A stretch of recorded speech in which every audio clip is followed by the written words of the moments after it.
Sydney's first queer museum has been launched, showcasing the LGBTQ+ community through history, culture and art. The Lachlan and Sarah Murdoch Foundation will donate $1 million to Qtopia over the next 3 years.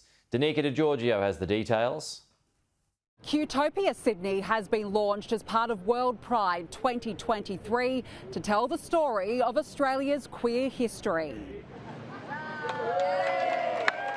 The museum features historical and archival objects, imagery, video and audio. It aims to educate people, be a safe space and represent how far we have come as a nation. You think we've got marriage equality, you think everything's great. It's not. There are still elements out there who are trying to rip everything away from us, so we have to keep educating people about queer life.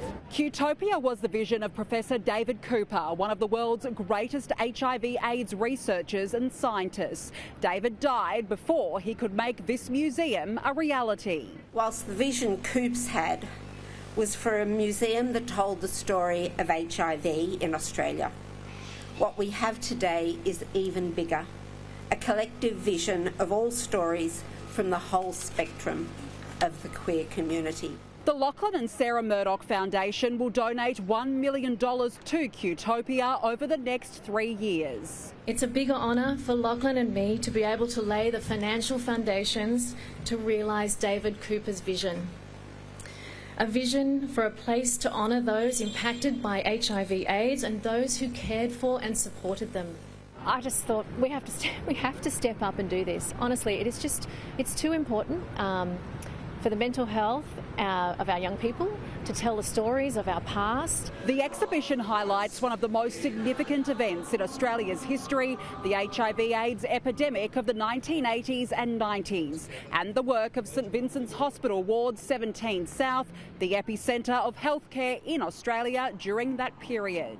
The HIV/AIDS epidemic wiped out a good third of our population in Sydney alone. In 1994, former rugby league star Ian Roberts became only the second high-profile sportsman to publicly announce he was gay. All those beautiful people, those friends and family that we have lost to suicide.